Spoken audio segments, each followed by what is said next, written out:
If you ever played a sport, there was this nervous energy right before the game started. You know what I mean?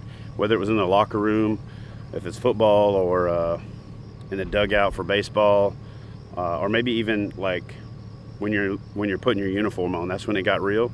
So this is kind of the putting the uniform on part for me. This is when you start to get that nervous anticipation. We're in a reservoir right outside of Stafford County, Virginia, and great thing about this area is it's got all these little reservoirs everywhere. You've got the world famous Potomac River fishing. You've got this emerging snakehead trophy fishery, and then you've got proximity to a lot of cool stuff.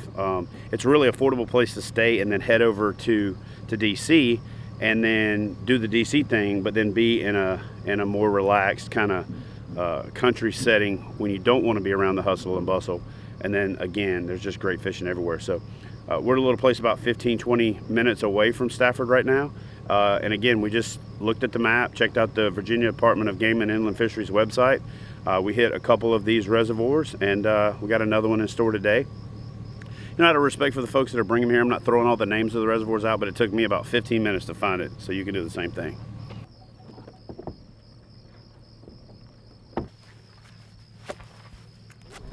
And them tides too, you know, big time tidal. So listen, guys, we just ran into another YouTuber here at the boat dock. Tell everybody who you are and what your channel is. We're FullArmorBassin. FullArmorBassin. That's right. We'll put the link in his channel in the description box below. But here's the thing, man. What's up? Explain this hairdo, You like bro. that hair, man? Yeah, I like it. My wife loves it. I used to have a similar hairdo. Come on, brother. This is what your future looks like. Yours is easy. Yeah, Much absolutely, easier. absolutely. So, so how does that work? Do you Man. Can you wear a hat with that? Brother, or no? I have 6 children. All I gotta do is wake up in the morning to them kids, and bam, done. Nice. 6 children by choice? Yeah, by choice. None of them were accidents? Nope, Can we be nope, honest with it? nope. Just look in the camera. God Not has even been good, one? man. We're Awesome. blessed, and yeah, man. Any children is a blessing. So yeah, man. Absolutely. We have 5. Oh, so cool, man. you know, you beat me by 1. But today we're so tell me about this place. Have you been here before? Brother, the bass are everywhere. You're Really? gonna love it. Oh yeah, unbelievable fishery. It's healthy. And you got the Potomac, you got this reservoir, you've got 9 reservoirs within 30 minutes. It's so good. Oh yeah. But this one in particular is supposed to be managed for trophy bass. Oh, absolutely. And every report is that it's phenomenal. And it's just crazy how much time, effort, energy, money, and resources that Virginia puts into managing these lakes. And so we're excited about it. Have you fished here quite a bit? Caught a 6-pounder about 4 weeks ago. Nice. Yeah, man. Yeah. I'll get your number. You can text me a picture of it and we'll drop it in right here. Oh, thank you. Again, FullArmorBassin. Bassin. You got it. Again, we'll link it up in the description The box. Chad Hoover. Yeah, the Chad. Marty was messing with him earlier. So anyway, all right, guys, we're going to get our stuff together, get out of the water. If you catch a big one, holler at us, and we'll come over and we'll film it and we'll throw it in the chute. All right, man. God bless you, brother. Be good. Thank God you. bless you Thank as well. Thank you, man.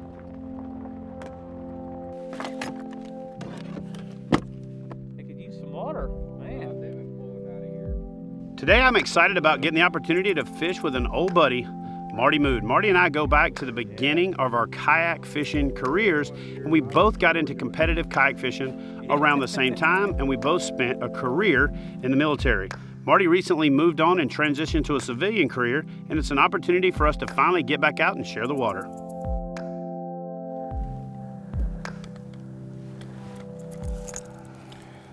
So as part of my shakedown after the accident and getting all my stuff reorganized, I somehow or another left my topwater box, so I don't have a topwater with me. In these conditions, I'd normally tie on a little stick bait, work it along that riprap over there, and I would probably pick up a few fish in the most exciting way ever.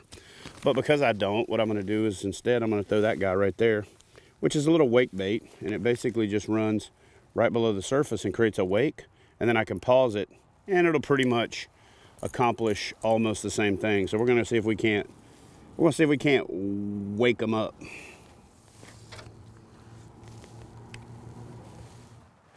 Yeah, there's a bunch of bait. There's some behind me blowing up again. I'm gonna throw on that.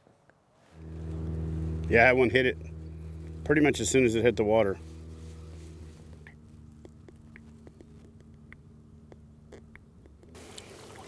Yeah. Oh, nice. All right, so yesterday we went snakehead hunting with the snakehead hunter, and we got one. But then today we went bass fishing, and this knucklehead catches a snakehead in our bass fishing spot. That's a pretty good one, man. You got her? Can you see the mark? So there's the 6. I have a digital. She is literally 6 pounds on the nose. 6 pounds on the nose. 6 pounds on the nose. There you go.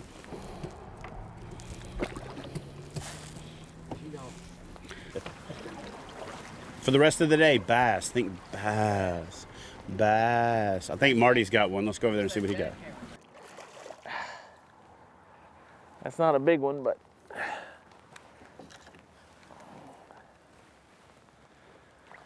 well, it's a start. That water's a lot warmer than the air, I can tell you that. That feels good. That's a start. There's some much nicer fish in here. See if we can get one of them. What kind of lures is that in that tree there? I'm about to find out. I just saw them. I'm going tree shopping.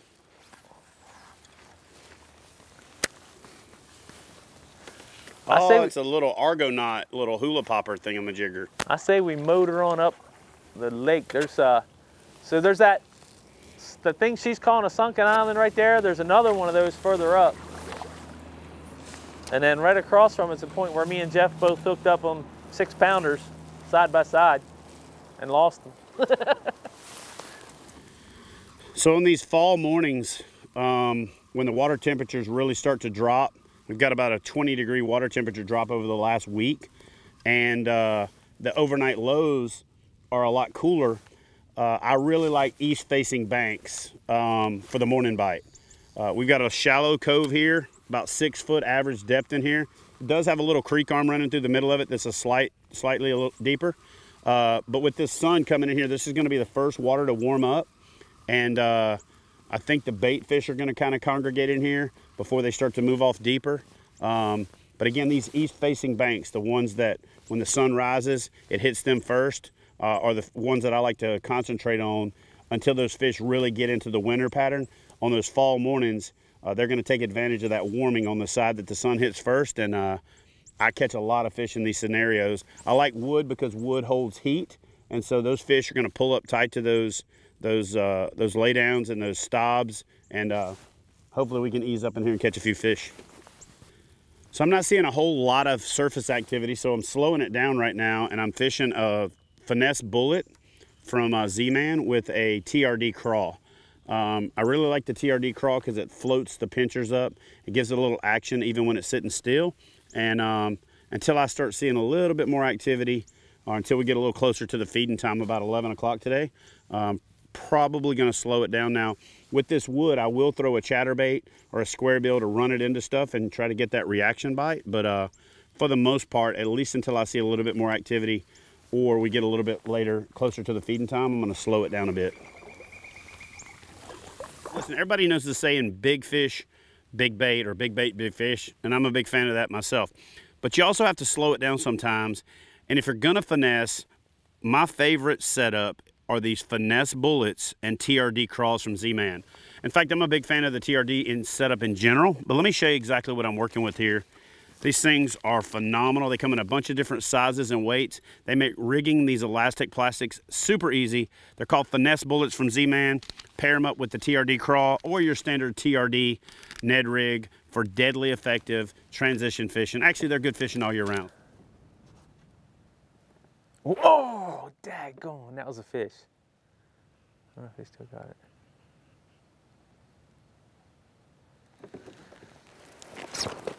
Nope, he dropped it. Definitely had a fish on. Picked it up and I felt him spitting it out. Daggone it. Well, I got the skunk off.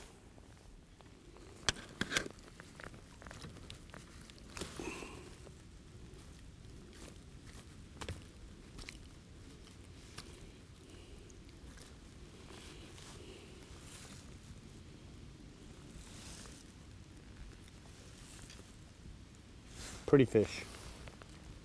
Tiny fish, but a pretty fish. And when you do hook them on this finesse bullet, it hooks them right through the top of the nose almost every time.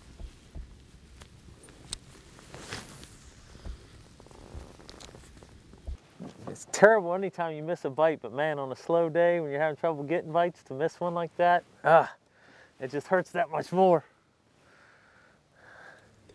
All right, so when you're fishing in the fall, you're literally fishing a lot of transition type weather. We had a really big temperature drop over the last 2 days. And so what we've got going on right here is this is what I like to call transition banks.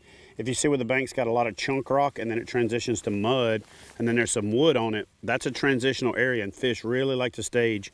I'm sitting in 12 foot of water and it's, you know, super shallow up there against the bank. But when you're having a tough time finding fish and the conditions are changing and you're transitioning from season to season, you know, as you can see the color starting to change in these trees, those transition banks right there are tailor-made for finding fish on the bottom because they literally work those edges. A lot of chunk rock out here, so they may be on there. And if you notice, it's kind of a soft transition right here, and then it kind of gets to some small rock and some stuff, and then more chunk rock and then big rock. So right there on that harder transition, that's where I'm expecting to find fish, but I'm kind of working my way over so my shadow doesn't cast into that spot. Transition banks during transition times, late winter into early spring, and then early fall into winter, great places to find fish. So let's just see if that pattern holds true for today. Hey, fish on.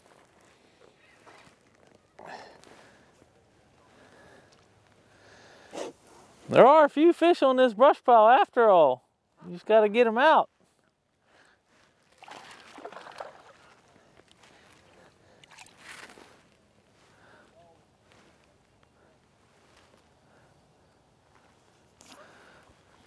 Had to resort to the finesse techniques, but finally got them to cooperate.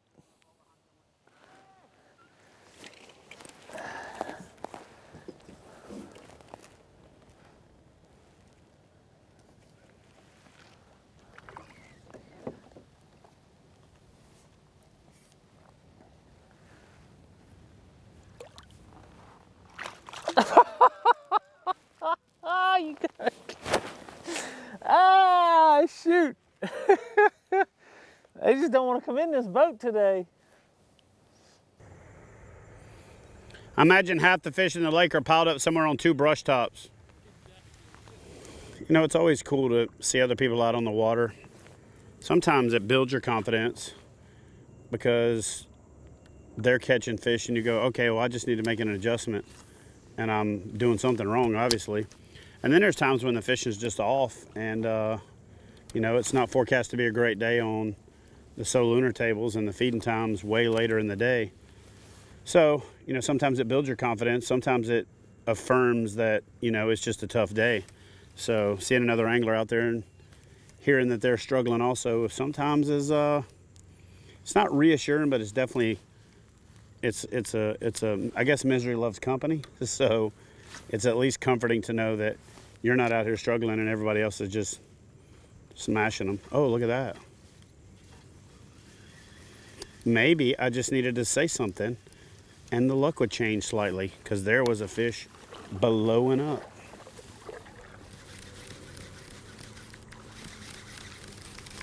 Come on.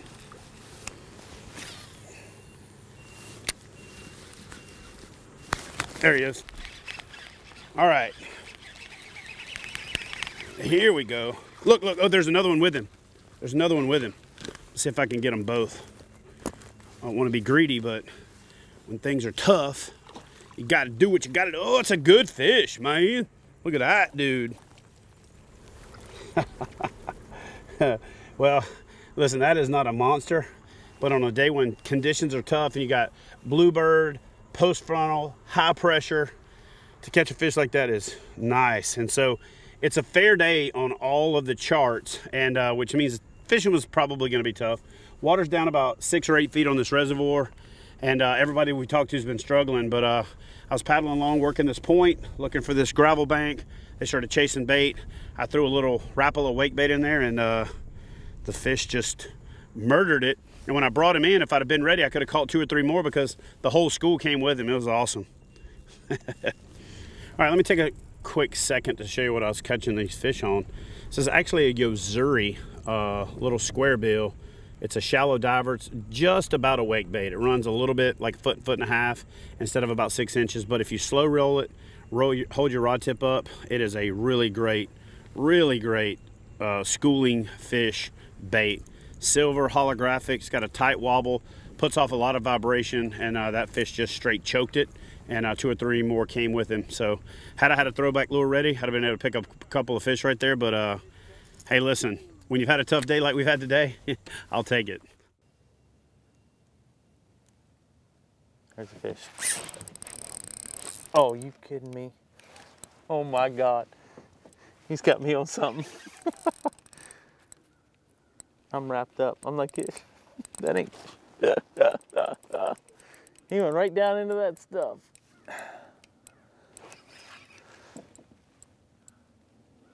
I know I had a fish on. Let's see if I can get him out of there.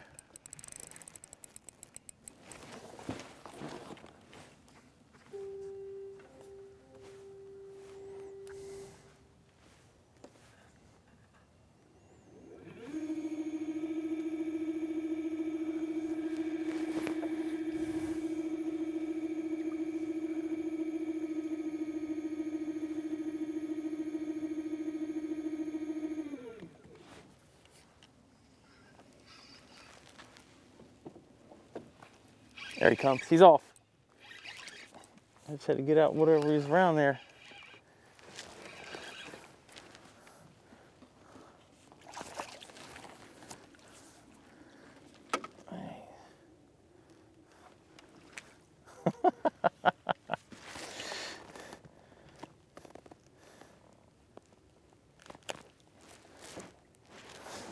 Well, not another big one, but a fish. I was trying to fish a jig around that big brush pile down there. Donated 3 different jigs to it. Had one good bite and just missed it.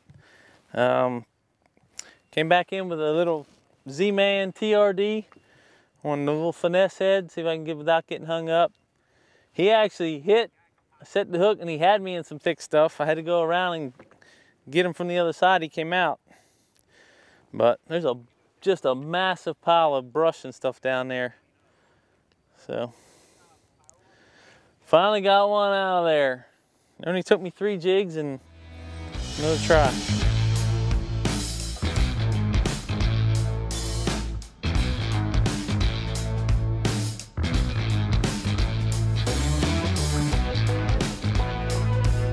Man, appreciate it.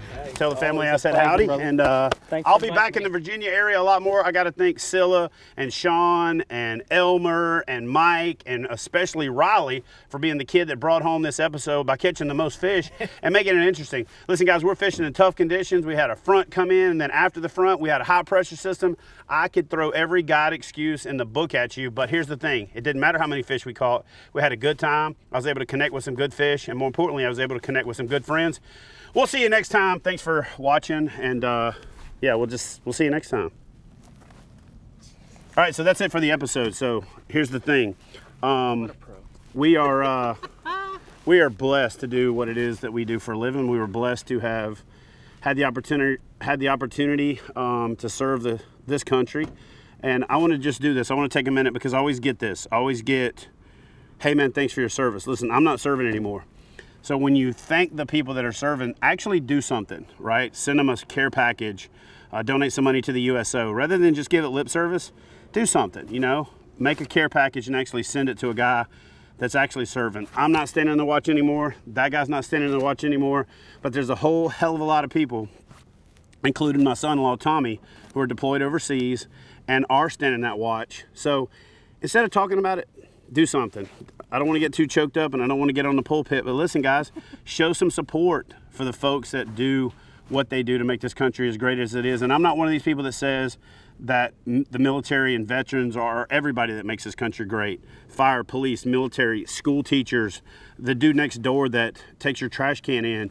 If you're a good neighbor, if you're a good steward of being a good American, and stop finding things to fight about or looking for things to be offended by, this whole place will be better. We're not going to make America great again with big old red and white hats, and we're not going to make it better by trying to impeach a guy that wears a red and white hat. We're going to make it better by actually making a concerted effort to work together and make it better. So anyway, I'm done. I'll see you on the next episode. Thanks for watching.